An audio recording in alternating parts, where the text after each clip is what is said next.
Hello friend, कैसे हैं आप सभी। यकीनन आप सभी ठीक होंगे। आज हम अपने HTML का चैप्टर नंबर 1 क्रिएट करने जा रहे हैं।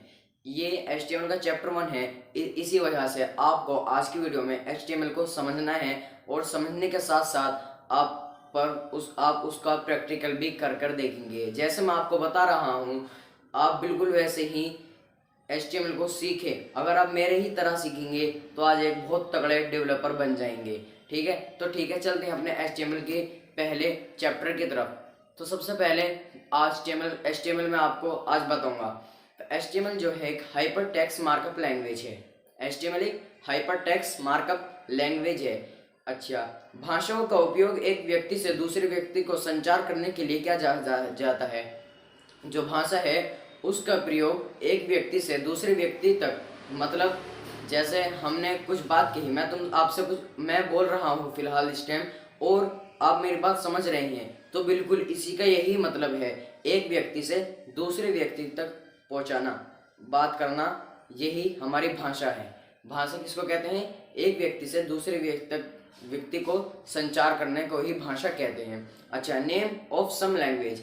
आपको मैं कुछ भाषाओं के नाम बताता हूँ। जैसे कि हम यूपी के ही हैं और आप सभी पर हिंदी बोलनी आती होगी, आप थोड़े बहुतों पर इंग्लिश बोलनी आती होगी और उर्दू भी आती होगी। ये तीनों वर्ल्ड की मोस्ट पॉपुलर लैंग्वेज हैं।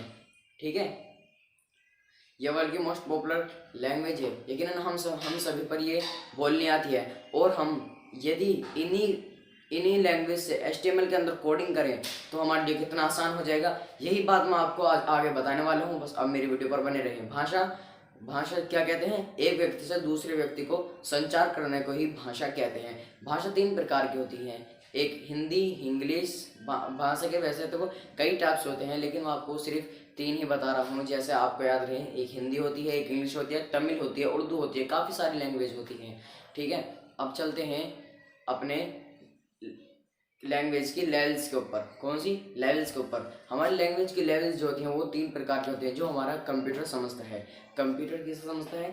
लेवल्स को समझता है। लेवल लैंग्वेज होती है कंप्यूटर की, खुद की लैंग्वेज होती है जिन्हें वो समझता है। सबसे पहले लो लेवल लैंग्वेज, और फिर मिडिल लेवल लैंग्वेज, फिर हाई लेवल लैंग्वेज।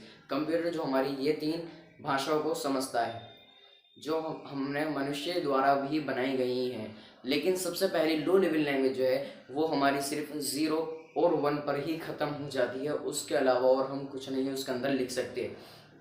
0 और 1 के बीच में ही हमारा सारा काम जो है हमें वहीं पर ख़त्म करना होगा।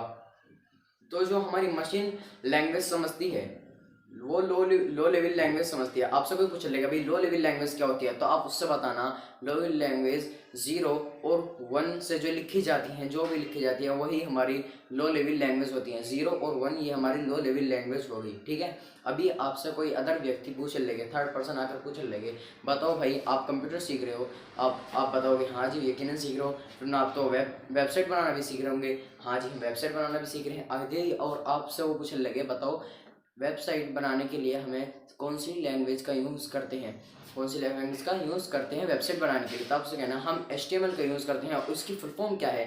HTML की फुल फॉर्म है हाइपर टेक्स्ट मार्कअप लैंग्वेज। अच्छा, ये हमारी कितनी भाषाओं को समझता है? ये हमारी 3 भाषाओं को समझता है। ब्राउज़र जो हमारा वो कौन कौन सी? एक लो लेवल लैंग्वेज, एक मिडिल लेवल लैंग्वेज और एक हाई लेवल लैंग्वेज। अच्छा, आपसे पूछने लगे कि बताओ मुझे कि लो लेवल लैंग्वेज क्या होती है, तो आपसे बताना लो लेवल लैंग्वेज वो होती है जो 0 और 1 पर ही ख़त्म हो जाती है, क्योंकि हमारी डिवाइस जो होती है वो 0 और 1 से ही समझता है सारी चीज़। अब आते हैं अपने मिडिल लेवल लैंग्वेज की तरफ। मिडिल लेवल लैंग्वेज जो है वो हमारी इंग्लिश में लिखी जाने वाली भाषा है। कौन सी भाषा? वो हमारी इंग्लिश में लिखी जाने वाली भाषा है।